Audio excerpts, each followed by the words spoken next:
देखा गया सुदर्शन। जो दूसरी पत्नी थी उसका नाम लीलावती, उसका पुत्र हुआ शत्रुजी। कोई अन्य नक्षत्र में समय बीता। एक दिन राजा की 2 पत्नियां घर में हैं, 2 बेटा भी घर में, बच्चे बहुत छोटे। और एक दिन ये राजा वन के लिए निकल पड़ा, शिकार खेलने के लिए। एवं गच्छति काले तू ध्रुवसिंद्र नृपोत्तमा जगामा वनमध्येषु मृगया विरता सदा।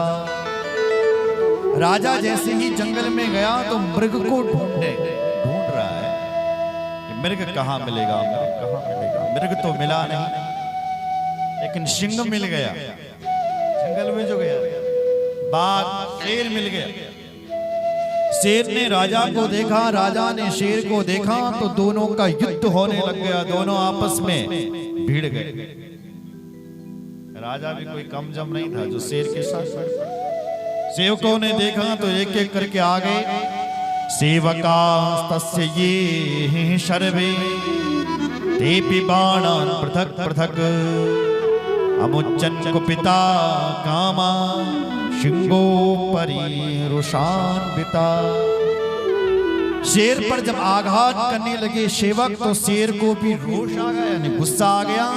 शेर को इतना क्रोध आ गया कि उस ध्रुवसुंदी राजा को शेर ने बीच से ही फाड़ दिया और राजा की मौत हो गई।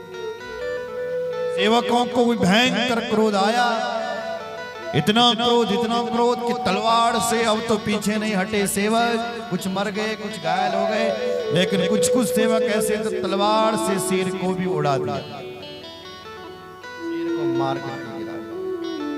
राजा का शरीर खल्लाया गया, राजा का अंतिम संस्कार किया गया। अब सोचने लगी कि भाई राजगद्दी पर किसको बिठाएं। बालक 8-8 साल। प्रजा के मंत्रियों ने कहा कि भाई राजा तो रहा नहीं, एक काम करो, जो बड़ा बेटा होता है वही राजा बनता है। तो बड़ा बेटा तो सुदर्शन है, इसलिए इसी को तुम राजगद्दी पर बिठाओ। लेकिन लीलावती थी, उसने कहा नहीं, मेरी सौतन का बेटा राजगद्दी पर नहीं बैठेगा, मेरा बेटा बैठेगा। लोगों ने कहा तुम पागल हो गई है क्या, तो छोटी है, तेरा बेटा भी छोटा है। राजगद्दी पर बड़े का अधिकार होता है। उसने कहा मैं अपने बाप को बुला दूंगी, ज्यादा बोलोगे तो। लोगों ने कहा बुला दे अपने बाप को, तो अपने बाप के पास उसके पिताजी का नाम युधाजित। युधाजित के पास गई, पिताजी मेरे पुत्र को राजा। कैसे नहीं मना रहे, मैं आता हूं जरा। आया और अपना हाल तलवार दिखाया। ये मनोरमा बेचारी क्या करती, ये भी अपने पिताजी के पास गई, तो धक्का मार करके वो नहीं निकाला। कलिंग आदि देश के पति वीर सेन इसके पिताजी का नाम। दोनों के बाप आ गए, एक कहता है हमारा नाती बैठेगा, दूसरा कहता हमारा नाती। लेकिन जो दूसरी पत्नी थी लीलावती, उसका बाप थोड़ा मोटा तगड़ा होगा, थोड़ा अच्छी पार्टी वाला होगा, थोड़ा मार दिया, सब मारा और निकाल दिया उनको। हटो, हमारा ही नाती बनेगा, और ज्यादा बोलोगे तो जिंदा नहीं छोड़ूंगा। और जबरदस्ती महाराज उसने क्या किया कि मनोरमा के पुत्र को और उसकी मां को कहा कि इनको जान से मार दो इनको। उसके सैनिक पीछे पड़ गए, राजगद्दी पर तो क्या बिठाना था उसकी मां को, और उसको मारने के लिए दौड़ पड़े। वो बेचारे अपने बेटे को लेकर के भागी। उसके पिताजी की भी मौत हो गई, युद्ध छिड़ा। उसके भाई थे, उनकी भी मौत हो गई। लेकिन उसने सोचा मेरा पुत्र रहेगा तो मैं भी बच जाऊंगी। पहले अपने पुत्र की थी, तो अपने पुत्र को लेकर के भागी।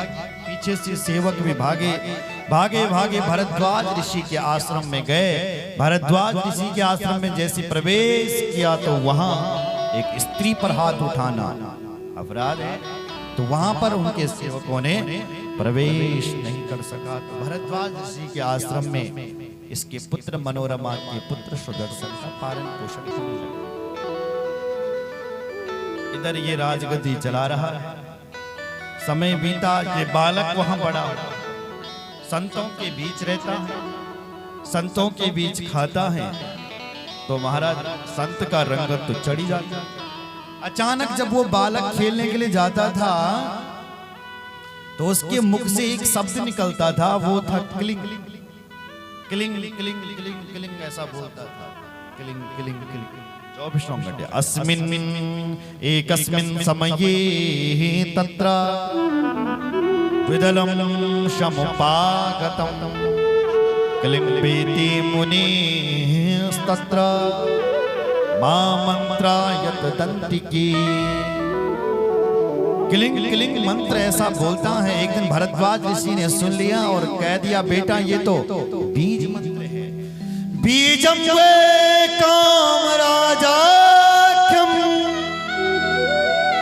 गृहीतं मनसा तदा जपाप बालकोत्यर्थं धृत्वं चेतसि सादरम्। हे बेटा ये तो माँ का मंत्र है, उस बालक को आधा मंत्र का, इसका मंत्र का जाप मत कर, मैं तेरे को पूरा मंत्र देता हूँ।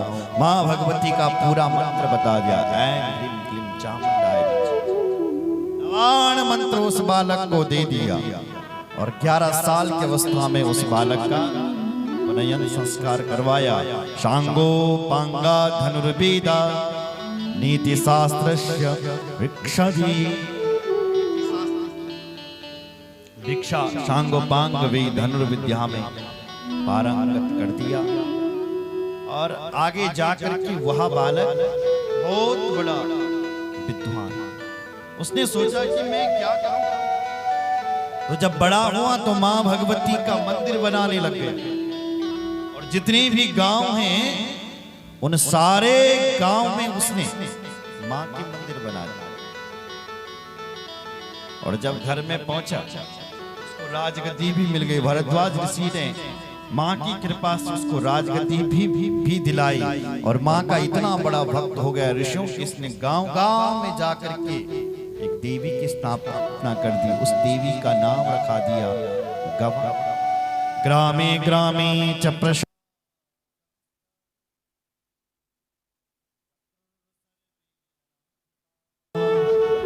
देव्या पूजा तदा प्रीत्या कौशलेषु प्रवर्तिता।